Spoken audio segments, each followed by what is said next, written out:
एक समय की बात है कि एक राक्षसों का और देवताओं का युद्ध हो गया। युद्ध हो गया और राक्षस भी वेदों अनुसार साधना करते थे, देवता भी। देवताओं को राक्षसों ने हरा दिया। और देवता वहां से भाग के और कितना समुद्र के किनारे जान बचा के फिर वहां फिर बैटरी चार्ज करने लगे, भक्ति करने लगे। भक्ति करी, स्तुति करी, हे विष्णु भगवान, हे परमात्मा हमारी रक्षा करो, हमें राक्षसों ने सता दिया। तो कहते जब उन्हें घने दिन स्तुति करते हो गए, जब विष्णु भगवान प्रकट हुए तो उसने कहा भाई बोलो क्या बात है, मैं तुम्हारी वैसे परिचित हूं, तुमने क्या दिक्कत है। तो उन देवताओं ने कहा भगवान ऐसे ऐसे हम राक्षसों ने हमें हरा दिया। तो भगवान विष्णु रूप में वो काल था, वो ऐसे ही आता है। उसने कहा भाई बात सुनो कि वो देव राक्षस भी वेदों अनुसार साधना करते हैं, जंतर मंत्र जो सिद्धि प्राप्त करते हैं वेदों के मंत्रों से ही कर रहे हैं, और तुम भी। लेकिन वो कैसे हारेंगे कि मैं एक अपना दूत भेजूंगा। एक माया मोह नाम का उसने एक व्यक्ति उत्पन्न कर दिया वचन तय,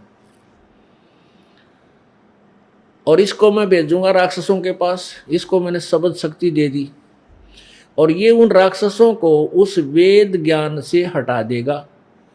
अपने चतुरता के कारण उनकी वेदों वाली साधना छुड़वा के और मनमान्य आचरण पर फिट कर देगा, और फिर तुम लड़ाई करियो, तुम जीत जाओगे। ऐसा ही हुआ, ये विष्णु पुराण में लिखा है। तो पुण्यात्माओं यो काल न्यू जाल फैला रहा है। अब इसने ये ऋषि दानंद जो था यो अपना दूध भेज रखा था काल ने। अब ये कितना प्रसिद्ध हो गया, क्योंकि काल सब में बोल रहा है, किसी ने डिस्टर्ब होने ना देता। जो अपने दूता के अनुयायी हैं सब में एक जैसी सुर में सुर मिलवाता रहता। हाँ बिल्कुल सही। अब इस दानंद सरस्वती में जकित महर्षि का एक भी गुण पा जा तो मैं संतपना छोड़ दूंगा, और मैं इसने सिर पर रखता जाए महर्षि के गुण होते थे। पता मेरा कोई जाति दुश्मन ना, मेरे कोई इसमें कोई बाधा इसने करी, लेकिन ये ज्ञान को नहीं भक्ति का इसका एक भी सत्यार प्रकाश कति नकली ज्ञान है, वो टोटली वेद विरुद्ध और समाज में अप्लीकेबल कर पढ़न जोगा भी को ना, मानना तो बहुत दूर की बात है। और आज तक इसकी महिमा का बोलबाला हे भगवान किससे बच्चे बच्चे में सुन रहे। महर्षि पढ़ा था, वो तो भाई बड़ा विद्वान पुरुष था। मेरा सगा मामा double MA in English, MA in Sanskrit. और जब इस दास ने परमात्मा की आज्ञा मानकर यह सत्संग शुरू किए तो क्रोथा आश्रम बनाया था, साल भर होया होगा। मेरी माँ बीमार होगी, मेरे साथ ही रहते माता पिता, तो उनको पता लगा तो वो मिलन खातिर आ गए। तो आगे बैठे बातचीत हुई, मैंने उनसे कहा कि ऐसे ऐसे सत्यार प्रकाश में महर्षि दानंद जी ने बहुत ही गलत ज्ञान प्रचार लिखा हुआ है और ये वेदों के ज्ञाता नहीं थे। तो मेरे मामा जी कहे रो की बात कहे, भाई तो बड़े महान विद्वान थे, क्या बात कह रहे हो। एक नहीं सुनी, उठ कर चल पड़ा। हमने प्रमाण दिखाने की चेष्टा की, देखा आख्या देख ना भाई तो बड़े विद्वान पुरुष थे। यानी उसकी स्तुति इतनी बोल रही है महर्षि दानंद की कि संस्कृत का एमए व्यक्ति भी उनके द्वारा किए गए अनुवाद से वो कति बैठा रहा है। नो ना भी बढ़िया, इसके सब अनुवाद कोई कर नहीं सकता, ये तो समाधि ला के वेदों के मंत्रों के अर्थ ढूंढा करता है। तो अपनी विद्वता फेल कर देते हैं उनके अनुवाद का आगे। अब और जनसाधारण की तो मैं कहूँ कि क्यों मानने का जो एक एमए संस्कृत का व्यक्ति और उसके गलत अनुवाद को ठीक मान रहा है, क्योंकि उसकी सुनी सुनाई में बात है वो इतना फ्यूज हो गया। और ऐसे इस कागजी शेर के लिए मन ने सिर फुटवाना पड़ गया। इस दास की ड्यूटी ला दी परमात्मा ने, और युद्ध कति थोथला करके धर दिया। इसकी तो धोती सी धो दी दानंद की है, इसका नाम लेने से भी नफरत कराया करेंगे लोग, आगे आने वाले स्वयं देख लेना। मेरा उद्देश्य यही है कि जो ये नकली अंडी पाक रहे हैं ना, ऋषि महर्षि गुरु, इन सब की पालिश तार दूं ज्ञान से, फिर ये जनता समझ जाएगी ओरिजिनल और डुप्लीकेट को। फिर कौन डुप्लीकेट ने चाहोगा, ऐसा बौड़ा कोई को नहीं। तो वो समय आ लिया, तकरीबन सबकी पालिश उतर चुकी है, पर देखने वाले जो अभी बोले हैं वो देखना भी नहीं चाहते अपने गुरुजी के बारे में। हमारे गुरुजी के बारे में यू रामपाल कुछ बात कह रहे हैं, निंदा करे, वो तो निंदा। रामपाल इतना बावड़ा नहीं है कि अपने सिर पर बार धरे, इसे घाटे के सौदे ने रामपाल नहीं कर सकता कि किसी की निंदा करके अपने सिर पर बार धरूं, सपने में भी नहीं सोच सकता। हाँ, सच्चाई कहना पुण्य होता है,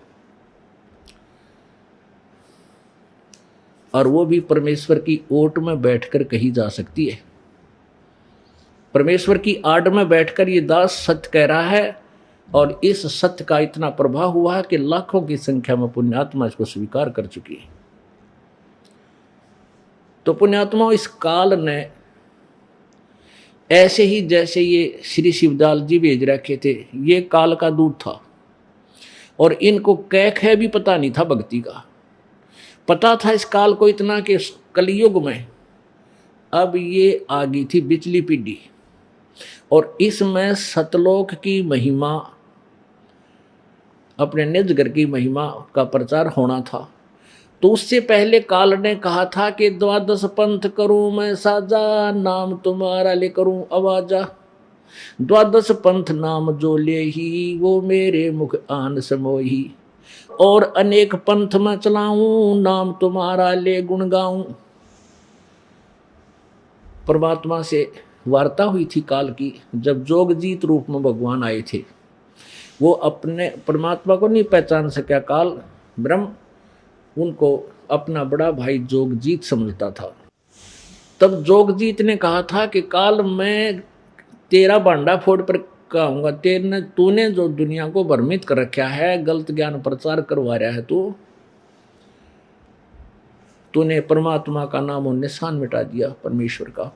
तेरी वास्तविकता से मैं जनता को परिचित करवा कहूँगा और कहूँगा यू काल है भाई, इसकी पूजा मत करो, परमात्मा कोई और है। तब काल ने कहा था कि 3 युगों में जीव कम ले जाना, और चौथा युग जब कलयुग आवे, तब तो शरण जीव बहु जावे। ऐसा वचन हर मोह दीजे, तब संसार गवन तुम कीजे। तो जोगजीत रूप में परमात्मा ने इसको ये वरदान दे दिया था, आशीर्वाद दे दिया था कि भाई 3 युगों में जीव थोड़े ले जाऊंगा, और चौथा युग जब कलयुग आवे, तब तो शरण जीव बहु जाओ। इसको पता था कि चौथे युग कलयुग में, और ये बिचली पीढ़ी जब शिक्षा प्रारंभ होएगी संसार में, परमात्मा आवेंगे और अपने ज्ञान का प्रचार करेंगे। उससे पहले इसने नकली पंथ चला दिए, सतलोक की महिमा गाने वाले, जो राधा स्वामी पंथ है, यो सब तय 1 नंबर का काल प्रेरित है। और दूसरे नंबर पर ये धन धन सतगुरु, ये भी काल के ही पंथ है। और तीसरा ये निरंकारी पंथ, और चौथा ये अंशादेश वाले। ये सभी ना इनका सर्ज्ञान का ना किते पैर, और आखिर में भगवान को लास्ट में कहते हो निराकार है, प्रकाश ही प्रकाश दिखता है उसका।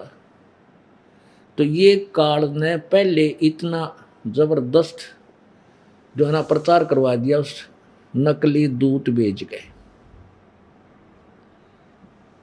अब परमात्मा ने कहा था ठीक है कोई बात नहीं, तू अपनी करना, मैं अपनी करूंगा। काल ने कहा था कि कुछ तो ऐसे अलग से पंथ बना दूंगा, और कुछ देवी देव और ये मूर्ति पुजारी, कुछ देवी देवता बना दूंगा, कुछ मूर्ति पुजारी बना दूंगा, यानी कत्ती भट्ठा बैठा दूंगा। इस भक्ति का अलग से कोई ज्ञान देगा उन साधनाओं से, कोई सुनेगा नहीं, बल्कि सिर फोड़ देंगे। तो परमात्मा को ये पता था कि जब मैं आऊँगा या अपना कोई दास भेजूंगा बिचली पीढ़ी में, उस समय क्या होगा कि सभी पंथ अपने अपने ज्ञान का प्रचार ढोल के डंके पर कर चुके होंगे और उनकी द्वारा अनुभव की पुस्तकें पूरे समाज में उनके अनुयायियों में फैल चुकी होगी। तब परमात्मा ने कहा था उस समय मैं अपना दूत भेजूंगा, संदेशवाहक, और वो फिर सदग्रंथों के आधार से उन नकली पंथों के अनुभव की पुस्तकों को और उस ओरिजिनल नोट से तुलनात्मक तरीके से तोल कर दिखा देगा कि ये डुप्लीकेट, इनका अनुभव गलत है, हमारे सदग्रंथ ये बताते हैं। तो वो सभी पुण्यात्मा उस सच्चाई को समझकर और परमात्मा की चरणों में आ जाएंगे, अपना कल्याण करवाएंगे। वो समय अब आ चुका है। अब उस तत्व ज्ञान रूपी सूर्य का अब उदय हो चुका है। जब सूर्य उदय होता है प्रकाश थोड़ा सा कम होता है, धुंधला होता है, और जब ये शिखर में आएगा फिर सब अंधेरा मिट जाएगा। अंदर कमरा में भी रोशनी बन जाती है, जहाँ अंधेरा वैसे होता है, कक्षों में भी चांदना बन जाता है।